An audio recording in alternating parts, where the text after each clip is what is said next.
This is a day I've been looking forward to for 2.5 years. Every once in a while, a revolutionary product comes along that changes everything, and Apple has been, well, first of all, one's very fortunate if you get to work on one of these in your career. Apple has been very fortunate. It's been able to introduce a few of these into the world. For example, 1984, we introduced the Macintosh. It didn't just change Apple, it changed the whole computer industry. In 2001, we introduced the first iPod.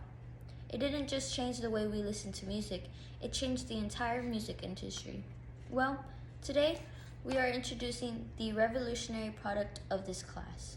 The first one is a widescreen iPod with touch controls. The second is a revolutionary mobile phone. And the third is a breakthrough internet communications device. So, 3 things: a widescreen iPod with touch controls, a revolutionary mobile phone, and a breakthrough internet communications device. An iPod, a phone, and an internet communicator. An iPod, a phone. Well, are you getting it? These are not 3 separate devices. This is one device, and we are calling it iPhone. Today, Apple is going to reinvent that phone. And here it is. No, actually, here it is. But we're going to leave it there for now. So before we get into it, let me talk about a category of things. The most advanced phones are called smartphones, so they say. And they are typically combined a phone plus some email capability, plus they say it's the internet. It's sort of a baby internet into one device. And they all have these little plastic keyboards on them. And the problem is that they are not so smart and they are not so easy to use. And so if you kind of make a business school one-on-one graph, the smart axis and the easy to use axis, phones, regular cell phones, are right there. They're not so smart and they're not so easy to use. But smartphones are definitely a little smarter. But they actually are harder to use.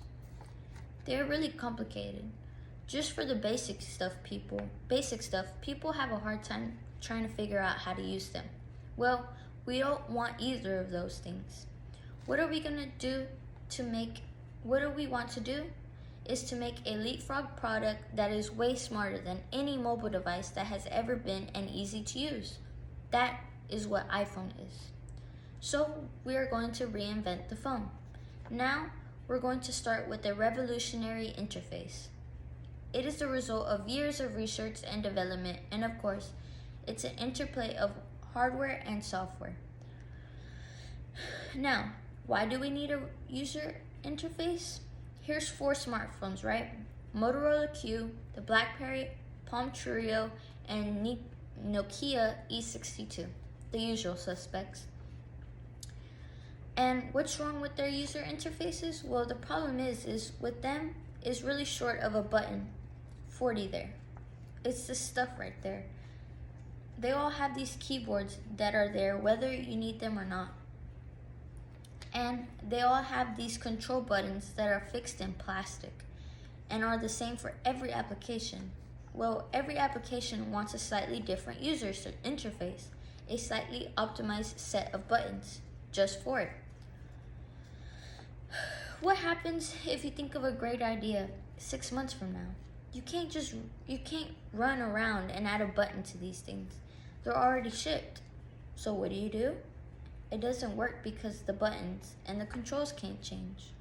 They can't change for each application, and they can't change down the road if you think of another great idea you want to add to this product. Well, how do you solve this? It turns out we have it solved. We solved it in computers 20 years ago. We solved it with a bit-mapped screen that can display anything we want. Put any interface up and pointing device. We solved it with the mouse. We solved this problem. So how are we going to take this to a mobile device? What?